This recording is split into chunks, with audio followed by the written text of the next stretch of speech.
دوستو پیس انفو میں خوش آمدید۔ السلام علیکم۔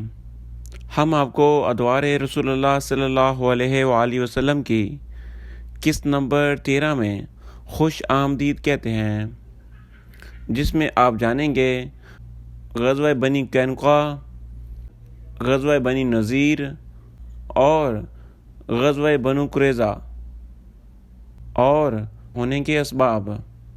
لیکن اگر آپ نے ہمارا چینل سبسکرائب نہیں کرا تو سبسکرائب کر دیں اور گھنٹی کے نشان کو بھی دبا دیں تاکہ آپ کو ہر آنے والی نئی ویڈیو کا نوٹیفیکیشن ٹائم پہ مل سکے۔ Thank you. غزوہ بنی قینقاع یہودیوں کے ساتھ پیغمبر اسلام صلی اللہ علیہ وآلہ وسلم کا پہلا غزوہ ہے۔ یہ جنگ یہودی قبیلے بنو قینقاع کے ساتھ لڑی گئی، جنہوں نے رسول اللہ صلی اللہ علیہ وآلہ وسلم کے ساتھ عہد شکنی کی تھی، اور غزوے کے دوران ان کا محاصرہ کیا گیا اور آخرکار ہتھیار ڈالنے پر مجبور ہوئے اور جلا وطن کیے گئے۔ بنو قینقاع اور رسول اللہ صلی اللہ علیہ وآلہ وسلم کے زمانے میں مدینہ کے یہودی قبائل میں سے ایک تھا۔ بہت سارے مورخین نے اس قبیلے کے یہودی نژاد ہونے میں شک و شبے کا اظہار کیا ہے اور انہیں یوسف کی نسل میں قرار دیا ہے، جو حضرت یعقوب علیہ السلام کا بھائی تھا۔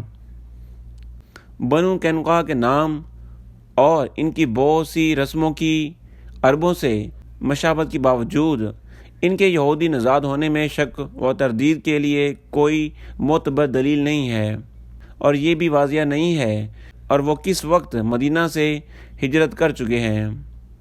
مدینے پر یہودی قبائل کے تسلط کے بعد ان کی طاقت بنو کیلیا کے عربوں کو منتقل ہوئی، چنانچہ یہودیوں کو دوسرے عرب قبائل کے ساتھ معاہدے منعقد کرنا پڑے، اور بنی قینقاع دوسرے دو یہودی قبائل کے برعکس، جنہوں نے بنو اوس کے ساتھ معاہدے منعقد کیے تھے، بنو خزرج کے حریف تھے۔ واضح ہے کہ بنو قینقاع اور دوسرے یہودی قبائل بنو قریظہ اور بنو نذیر کے درمیان رقابت اور مخالفت پائی جاتی تھی، اور ان کے درمیان کئی مرتبہ جنگیں بھی ہوئی تھیں۔ بنو قینقاع مدینہ کے جنوب مغربی حصے میں سکونت پذیر تھے۔ دوسرے یہودی قبائل کے برعکس مدینہ میں وہ باغات، نخلستانوں اور زرعی زمینوں کے مالک نہ تھے، بلکہ لوہاری، سناری ان کے اہم پیشوں میں شمار ہوتی تھی۔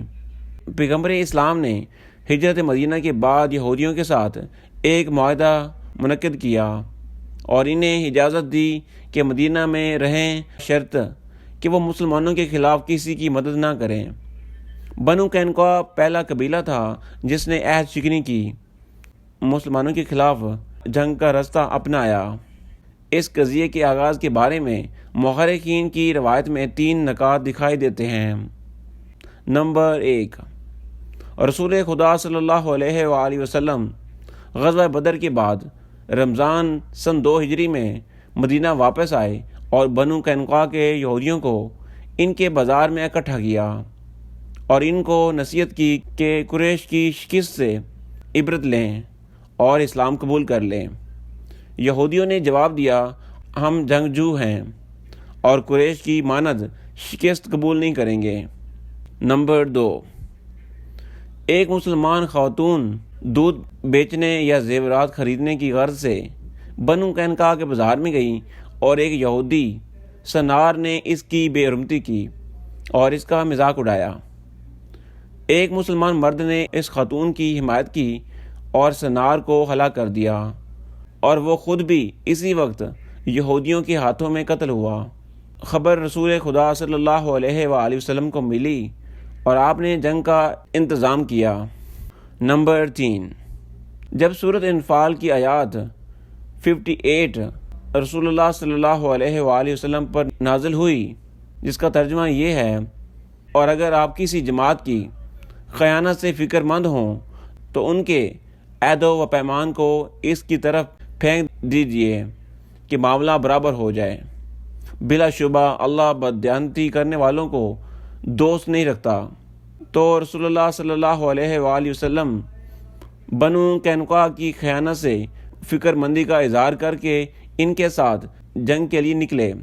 ابن اسحاق تینوں اسباب کا الگ الگ تذکرہ کرتے ہیں، لیکن سورۃ انفال کی آیات کی بجائے سورۃ آل عمران کی آیات 11 اور 12 کی طرف اشارہ کرتے ہیں۔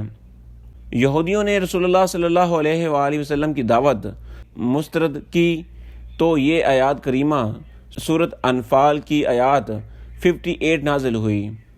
گمان یہ ہے کہ رسول اللہ صلی اللہ علیہ وآلہ وسلم کے خلاف کچھ اقدامات ہو رہے تھے، اور اہتمام یہ تھا کہ یہودی ان اقدامات کے اصل عناصر کی حوصلہ افزائی کرتے تھے۔ 15 شوال سن 2 ہجری اور اسی سال 1 ذوالقعدہ بالترتیب جنگ کا آغاز و انجام قرار دیا۔ ایک روایت میں منقول ہے کہ جب رسول اللہ صلی اللہ علیہ وآلہ وسلم بنو قینقاع پر غالب آئے اور مدینہ پلٹ آئے، یہ 10 ذوالحج اور عید الاضحیٰ کا دن تھا، اور آپ نے پہلی بار لوگوں کے ساتھ نماز عید ادا کی۔ ایک روایت میں ہے کہ یہ غزوہ صفر 3 ہجری کے دوران انجام پایا۔ یہاں تک بھی کہا گیا ہے کہ بنو قینقاع اور بنو نذیر کی جلا وطنی بیک وقت انجام کو پہنچی۔ بہرحال روایت کی گوناگونی کی وجہ سے اس جنگ کی صحیح تاریخ کا تعین دشوار ہے۔ بنو قینقاع کے یہودی اپنے قلعے میں محصور ہوئے اور مسلمانوں نے ان کا محاصرہ کیا۔ محاصرہ 15 دن تک جاری رہا اور بعد میں یہودی ہتھیار ڈال کر باہر آئے اور جلا وطن کیے گئے۔ کہا جاتا ہے کہ رسول اللہ صلی اللہ علیہ وآلہ وسلم نے ابتدا میں حکم دیا تھا کہ ان کے مردوں کی گردن زنی اور عورتوں اور بچوں کے غلام بنانے کا حکم دیا تھا، لیکن بعد میں آپ نے چشم پوشی کی اور انہیں جلا وطن کر کے شام کی حدود میں واقع ازرات کے علاقے میں روانہ کیا، اور رسول اللہ صلی اللہ علیہ وآلہ وسلم نے بنو قینقاع کو جلا وطن کیا اور ان کے آثار کو منہدم کیا۔ بہت سارے یہودیوں نے اسلام قبول کیا اور مدینہ میں ہی باقی رہے، یہاں تک کہ سن 9 ہجری میں جب عبداللہ بن ابی کے انتقال کے موقع پر بنو قینقاع کے چند افراد بھی موجود تھے۔ یہ بات ہے کہ عبداللہ بن سلام بھی اسلام قبول کرنے والوں میں شامل تھا، کیونکہ ایک روایت کے مطابق وہ رسول اللہ صلی اللہ علیہ وآلہ وسلم کی ہجرت مدینہ سے پہلے، دوسری روایت کے مطابق ہجرت کے کچھ عرصے بعد مسلمان ہو چکے تھے۔ اس جنگ میں سعد بن معاذ کو حکم ملا تھا کہ دوسرے یہودیوں کو اس واقعے میں مداخلت سے باز رکھیں، اور رسول اللہ صلی اللہ علیہ وآلہ وسلم کا سفید پرچم اس جنگ میں حضرت حمزہ رضی اللہ تعالی عنہ کے دوش میں تھا۔ ابو لبابہ رسول اللہ صلی اللہ علیہ وآلہ وسلم کی جانب سے مدینہ میں جانشین مقرر کیے گئے تھے۔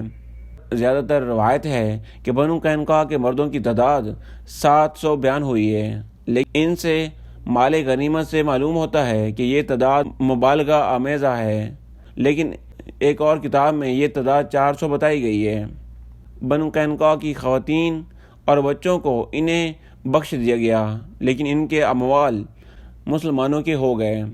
اس جنگ میں بنو قینقاع کے عرب حریفوں کا کردار لائق توجہ ہے۔ عبیدہ بن صامت اور عبداللہ بن ابی کے اصل رہنما تھے۔ عبیدہ سچے مسلمان تھے اور بنو قینقاع کے پیمان شکنی دیکھ کر انہوں نے ان کی حمایت ترک کر دی اور رسول اللہ صلی اللہ علیہ وآلہ وسلم کی خدمت میں حاضر ہو کر بنو قینقاع کے ساتھ اپنے حلف سے بیزاری کا اعلان کیا۔ عبداللہ بن ابی منافقین کا سرگنا تھا اور اس قضیے میں اس کا کردار دوہرا تھا۔ ایک طرف سے وہ اس لیے بظاہر بنو قینقاع کو قلعہ بند ہونے اور سرکشی کرنے پر اکسایا تھا، اور دوسری طرف سے اس نے ان سے جا ملنے سے انکار کیا۔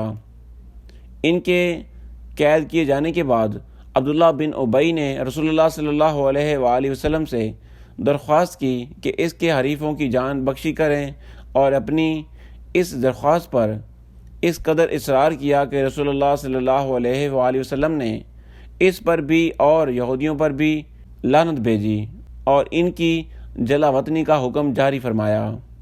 مال غنیمت کو رسول اللہ صلی اللہ علیہ وآلہ وسلم نے اپنے اصحاب کے درمیان تقسیم کیا اور پہلی بار مال غنیمت میں سے خمس اٹھایا۔ مال غنیمت میں سے 3 کمانوں، 2 زروں، 3 تلواروں اور 3 نیزوں کو منتخب کیا اور محمد بن مسلمہ اور سعد بن معاذ کو 2 زریں عطا کیں۔ غزوہ بنی نذیر مدینہ کے یہودیوں کے ساتھ رسول اللہ صلی اللہ علیہ وآلہ وسلم کا غزوات میں سے یہ دوسرا غزوہ ہے۔ یہ غزوہ بنی قینقاع کے بعد یہودیوں کے ساتھ آپ کا دوسری جنگ ہے جو ہجرت کے چوتھے سال لڑی گئی۔ بنو نذیر، بنو قینقاع اور بنو قریظہ سمیت مدینہ میں رہائش پذیر دوسرے یہودی قبائل رسول اللہ صلی اللہ علیہ وآلہ وسلم کے حریفوں میں شمار ہوتے تھے، اور ان تینوں قبائل نے پیمان شکنی کی۔ یہ جنگ مسلمانوں کی فتح اور بنو نذیر کی مدینہ بدری پر ختم ہوئی۔ قبیلہ بنو نذیر نے ظہور اسلام سے قبل یثرب میں سکونت اختیار کی۔ ان کے آبائی علاقے کے بارے میں روایت مختلف ہیں۔ یہ قبیلہ جذام کی ایک شاخ تھا جس نے بعد میں دین یہود اختیار کیا اور کوہ نذیر میں رہائش پذیر ہوا اور بعد میں اسی پہاڑ کے نام سے موسوم ہوا۔ ایک روایت یہ ہے کہ وہ ہارون بن عمران کی اولاد میں سے تھے جو موسیٰ کی وفات اور سیل ارم نامی سیلاب کے نتیجے میں بنو اوس اور بنو خزرج کے عرب نژاد لوگوں کی وہاں آمد کے بعد اس علاقے میں سکونت پذیر ہوئے تھے۔ اس قسم کی روایت کے مطابق سن 70 عیسوی میں یہودیوں کے ساتھ رومیوں کی جنگ کے بعد بنو نذیر بھی دوسرے یہودی قبائل کی مانند فرار ہو کر حجاز میں مدینہ کے نواحی علاقے بوتان میں آ بسے تھے۔ ابن سعد کا کہنا ہے ان کے قیام رہائش الغرس کا علاقہ تھا۔ بنو نذیر اور مدینہ میں رہائش پذیر دوسرے یہودیوں نے بے پناہ دولت سمیٹ لی، چنانچہ بنو اوس اور بنو خزرج نے یہودیوں پر غلبہ پانے کے لیے غسانیوں سے مدد طلب کی۔ غسانی حجاز میں آئے اور یہودیوں میں سے بڑی تعداد کو قتل کیا، اور اس کے بعد بنو اوس اور بنو خزرج یہودیوں پر مسلط ہوئے۔ بعد کے زمانوں میں بنو اوس اور بنو خزرج کے درمیان ہونے والی کشمکش میں بنو نذیر بنو اوس کی حمایت کرتے تھے۔ ظہور اسلام کے قریب اور جنگ احد سے قبل بظاہر قبیلہ بنو نذیر کے ابو سفیان کے ساتھ مراسم تھے۔ ہجرت کے بعد بنو نذیر نے بھی دوسرے یہودیوں کی مانند مسلمانوں کے ساتھ صلح کر لی اور عہد کیا کہ اگر مدینہ پر کسی نے حملہ کیا تو وہ مسلمانوں کے شانہ بشانہ دفاع کریں گے۔ کفار قریش کو کسی قسم کی مالی یا جانی مدد فراہم نہیں کریں گے اور قریش کے ساتھ تجارتی تعلقات برقرار رکھنے سے اجتناب کریں گے، لیکن چونکہ بنو نذیر نے اپنا عہد و پیمان پامال کر رکھے تھے، ماہ 12 ربیع الاول 4 ہجری میں غزوہ بنی نذیر انجام کو پہنچا۔ اسی سال عمر بن امیہ نے، جو بحر مہونہ سے لوٹ رہا تھا، بنو عامر نامی قبیلے کے 2 افراد کو قتل کیا۔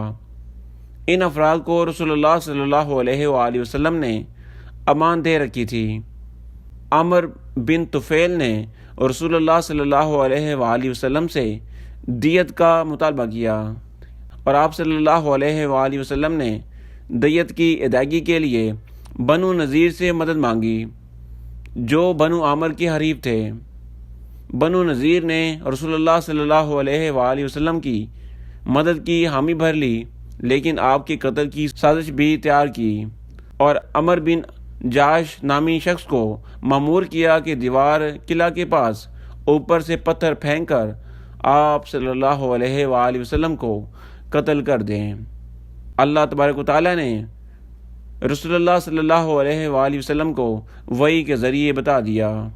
اور آپ صلی اللہ علیہ وآلہ وسلم وہاں سے اٹھ کر چلے گئے۔ بعد میں انہیں 10 دن کی مہلت دی کہ ہتھیاروں کے سوا اپنے منقولہ سامان اٹھا کر مدینہ سے چلے جائیں اور ہر سال کھجوروں کی فصل اٹھانے کے لیے مدینہ آیا کریں۔ منافقین کے سرگنے عبداللہ بن ابی نے بنو نذیر کو رسول اللہ صلی اللہ علیہ وآلہ وسلم کی اطاعت سے باز رکھا اور وعدہ کیا کہ وہ بنو قریظہ کو بھی ساتھ ملائے گا اور ان کا دفاع کرے گا۔ رسول اللہ صلی اللہ علیہ وآلہ وسلم نے عبداللہ بن مختوم کو مدینہ میں اپنا جانشین قرار دیا اور حضرت علی رضی اللہ تعالی عنہ کی قیادت میں مسلمانوں کا ایک لشکر لے کر 15 دن تک یا 6 راتوں تک بنو نذیر کا محاصرہ کر لیا۔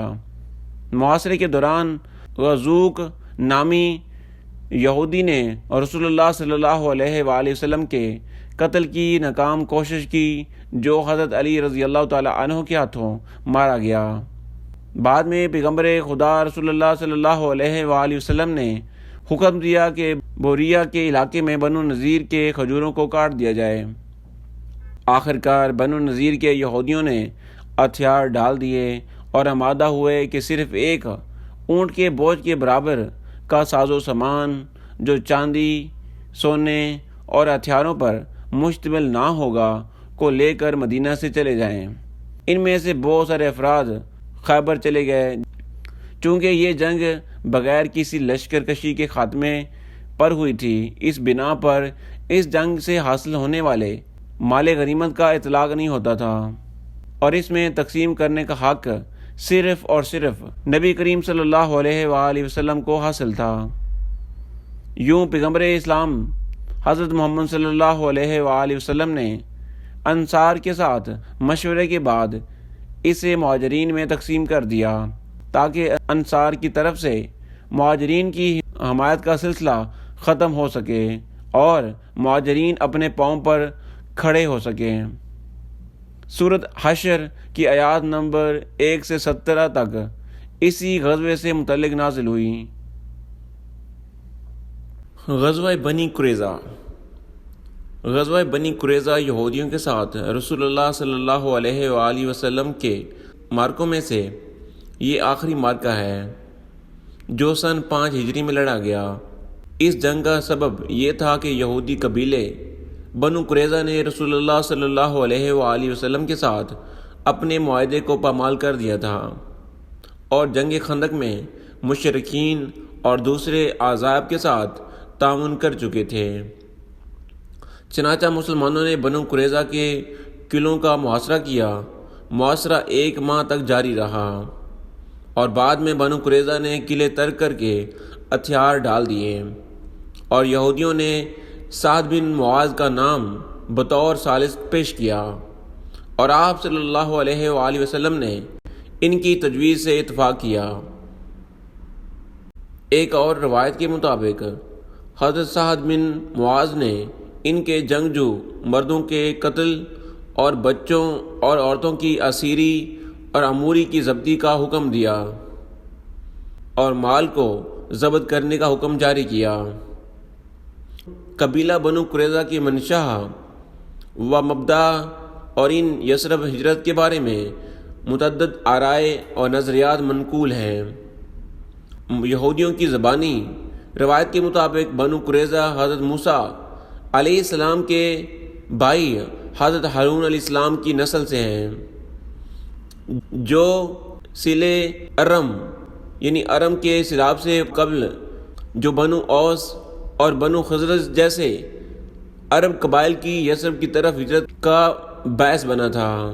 اس شہر میں سکونت پذیر ہوئے تھے۔ بہت روایت کے مطابق سن 70 عیسوی میں بنو قریظہ رومیوں اور یہودیوں کے درمیان ہونے والی جنگ کے بعد حجاز کی طرف فرار ہوئے تھے اور یثرب کے نواح میں معذور کے حدود میں سکونت پذیر تھے۔ دوسری طرف سے بہت سارے روایت کے مطابق کہ یہ لوگ فلسطین میں سکونت پذیر جزام نامی قوم سے تعلق رکھتے تھے، جو عدیہ بن سمویل جو کہ 1045 سے 1075 قبل مسیح کے دور میں دین یہود اختیار کر چکے تھے۔ بنو قریظہ دوسرے یہودی قبائل کے ساتھ مل کر شہر کی حکومت اپنے ہاتھ میں لینے میں کامیاب ہوئے۔ سن 525 عیسوی میں حبشہ کی عیسائی سلطنت، جو سلطنت روم کی حمایت یافتہ تھی، یمن کی یہودی حکومت کو شکست دی تو یثرب کے یہودیوں کی قوت بھی کمزور پڑ گئی۔ بنو خزرج اور یہودیوں کے درمیان جنگ میں یہودی حکمران مارا گیا اور عربوں نے شہر کا انتظام سنبھالا۔ یثرب پر عربوں کا غلبہ یہودیوں کو راس نہ آیا اور بہت سارے یہودی یثرب چھوڑ کر چلے گئے۔ طلوع اسلام کے قریبی دور میں یہودی قبائل شہر سے باہر واقع اپنے قلعوں میں رہائش پذیر تھے۔ بنو قریظہ اس زمانے میں یہودیوں کے افراد، قوت اور اثر و رسوخ کے لحاظ سے دوسرے قبائل یعنی بنو قینقاع اور بنو نذیر سے زیادہ طاقتور تھا۔ وہ یثرب کے جنوب مشرق میں سکونت پذیر تھے۔ بنو قریظہ کے سلسلے میں واحد مستقل روایت سن 5 ہجری میں مسلمانوں کے ساتھ ان کی جنگ کی روایت ہے، اور ان کے بارے میں دوسری روایات در حقیقت بنو اوس اور بنو خزرج کی تاریخ کے ضمن میں بیان ہوئی ہیں، اور اس تاریخ کا زیادہ تر تعلق اسلام کی آمد کے زمانے سے پہلے ہے۔ جنگ کی اصل وجہ یہ تھی کہ بنو قریظہ نے مسلمانوں کے ساتھ کیا ہوا عہد و پیمان توڑ دیا اور جنگ احزاب میں مسلمانوں کے خلاف مشرکین کے ساتھ ساز باز کی۔ اسلامی تاریخ میں ہے کہ جب مشرکین مکہ، جو بنو قریظہ کے تازہ بتازہ حلیف بن چکے تھے، مدینہ کے قریب آ پہنچے تو جنگ احزاب کے بڑھا دینے میں اہم کردار ادا کرنے والے اور بنو نذیر سے تعلق رکھنے والے ایک شخص نے قریش کے نمائندے کے طور پر بنو قریظہ کے پاس پہنچا اور انہیں مسلمانوں کے خلاف جنگ میں قریش کے ساتھ تعاون کرنے پر آمادہ کیا۔ یہ خبر رسول اللہ صلی اللہ علیہ وآلہ وسلم کو ملی تو آپ صلی اللہ علیہ وآلہ وسلم نے صحابہ میں سے حضرت سعد بن معاذ رضی اللہ تعالی عنہ اور حضرت سعد بن عبادہ تحقیق کے لیے بنو قریظہ کے پاس روانہ کیا۔ مروی ہے کہ بنو قریظہ نے آپ صلی اللہ علیہ وآلہ وسلم کی الچیوں کے ساتھ انتہائی توہین امیز سلوک رواں رکھا اور مسلمانوں کے ساتھ اپنے عہد و پیمان کا صاف انکار کیا۔ یہ وہ وقت تھا جب مسلمان خندق کے اس پار مشرکین اور ان کے حلیفوں کے خلاف برسر پیکار تھے، جو مدینہ پر چڑھائی کے لیے آئے تھے۔ مدینہ کے جنوب مشرق میں بنو قریظہ کا مسکن ایسے مقام پر واقع تھا کہ وہ آسانی سے خندق کے دفاع میں مصروف مسلمانوں پر پشت سے حملہ کر سکتے تھے۔ چنانچہ بنو قریظہ کی پیمان شکنی کی خبر نے مسلمانوں کے حوصلوں پر تباہ کن اثرات مرتب کیے۔ بہت ساری روایت کے مطابق جس وقت مشرکین نے مدینے کا محاصرہ کر رکھا تھا، بنو قریظہ نے رات کے وقت مسلمانوں پر شب خون مارنے کا فیصلہ کیا، اور اسی مقصد سے انہوں نے مشرکین کو بہت پیغامات بھیجے اور ان سے افرادی قوت کی درخواست کی۔ یہ خبر سن کر پیغمبر اسلام حضرت محمد صلی اللہ علیہ وآلہ وسلم نے 200 افراد مدینہ کے تحفظ کے لیے تعینات کیے، جنہوں نے صبح تک تکبیر کہی اور اجالا پھیل گیا تو بنو قریظہ کا خطرہ ٹل گیا۔ ایک شب یہودیوں کے تقریباً 10 دلیر جنگجو نے شہر پر حملہ کیا، لیکن مسلمانوں کے ایک گروہ سے مختصر سی جھڑپ کے بعد پلٹ کر چلے گئے۔ حضرت ابو بکر صدیق رضی اللہ تعالی عنہ کہا کرتے تھے کہ غزوہ خندق کے دوران ہم جتنے مدینہ میں بنو قریظہ کی طرف سے اپنی خواتین اور بچوں کو لاحق خطرے سے خائف تھے، اتنے قریش اور غطفان سے خوف زدہ نہ تھے۔ اس وجہ سے رسول اللہ صلی اللہ علیہ وآلہ وسلم نے غزوہ خندق میں دشمنوں کے منتشر ہونے کے دن ہی جنگ بنو قریظہ کی طرف قدم اٹھائے۔ مسلمانوں نے بنو قریظہ کے قلعوں اور گھروں کا محاصرہ کیا اور محاصرہ 15 سے 25 دن تک جاری رہا۔ بنو قریظہ نے خود ہی بنو نذیر کی طرح ہتھیار ڈالنے اور مسلمانوں کے سامنے سر تسلیم خم کرنے کی تجویز دی، بشرطیہ ان کے ساتھ وہی سلوک رواں رکھا جائے جو قبل بنو نذیر کے ساتھ رکھا گیا، اور انہوں نے مال و املاک سے چشم پوشی کر کے اپنی جانیں لے کر مدینہ ترک کر دیا۔ رسول اللہ صلی اللہ علیہ وآلہ وسلم نے ان کی شرطیں ماننے سے انکار کیا اور ان کی تجویز یہ کہہ کر منظور کر لی کہ جو آپ صلی اللہ علیہ وآلہ وسلم کہیں بنو قریظہ کو وہی ماننا پڑے گا، کیونکہ بنو نذیر نے مدینہ ترک کرنے کے باوجود غزوہ احزاب میں بھرپور کردار ادا کیا تھا اور اپنے وعدے کا پاس نہیں رکھا تھا۔ بنو قریظہ ہی کی تجویز پر حضرت محمد صلی اللہ علیہ وآلہ وسلم نے بنو اوس کے زعیم اور قبیلہ بنو عبد الشہل کے سربراہ حضرت سعد بن معاذ رضی اللہ تعالی عنہ کو ثالث کے طور پر مقرر فرمایا۔ بنو قریظہ کی طرف سے فیصلے کے لیے حضرت سعد بن معاذ رضی اللہ تعالی عنہ کا نام پیش کیے جانے کا سبب یہ تھا کہ ان کا قبیلہ بنو اوس قبل اسلام ان کے حلیف قبائل میں شمار ہوتا تھا۔ حضرت سعد بن معاذ رضی اللہ تعالی عنہ نے تورات کے احکامات اور جنگ سے قبل رسول اللہ صلی اللہ علیہ وآلہ وسلم کے ساتھ اور ان کے ساتھ منعقد معاہدے میں نکاح سے استناد کر کے فیصلہ سنایا کہ جس نے بھی رسول اللہ صلی اللہ علیہ وآلہ وسلم کے خلاف حزب و گروہ تشکیل دیا ہو اس کی سزا موت ہے، اور ان کی عورتوں اور بچوں کو قیدی بنایا جائے گا۔ رسول اللہ صلی اللہ علیہ وآلہ وسلم نے فرمایا کہ حضرت سعد بن معاذ رضی اللہ تعالی عنہ کا حکم اللہ کی رضا کے مطابق تھا۔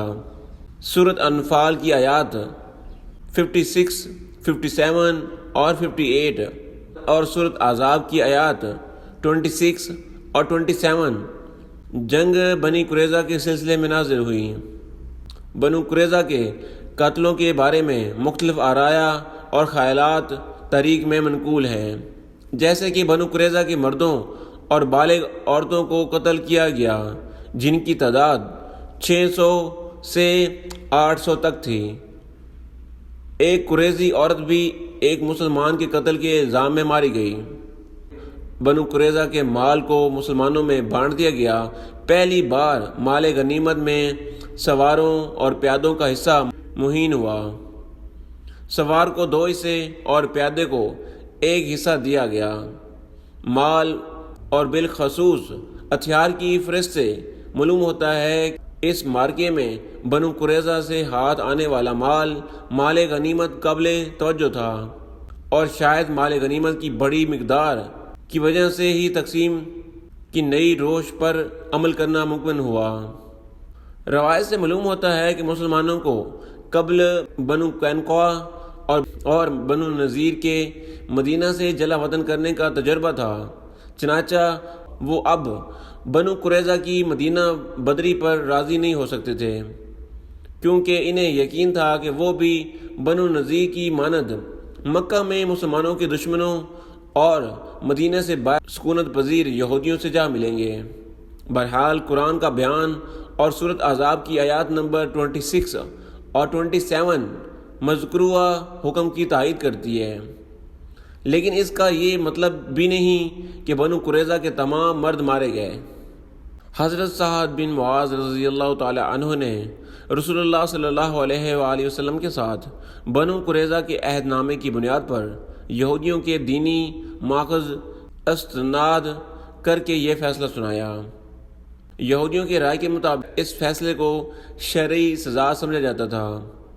موجودہ تورات میں کسی شہر کے بازور تسخیر کرنے کا احکام بیان کرتے ہوئے تحریر ہوا ہے کہ اگر تیرے پروردگار نے اس شہر کو تمہارے سپرد کیا، ان کے تمام مردوں کو مار دو، ان کی عورتیں اور بچے اور حیوانات اور جو کچھ بھی اس شہر میں ہے وہ غنیمت میں شامل ہے، پس تم سب کچھ غنیمت کے طور پر اٹھاؤ اور پروردگار کی عطا کردہ غنیمت میں سے کھا لو۔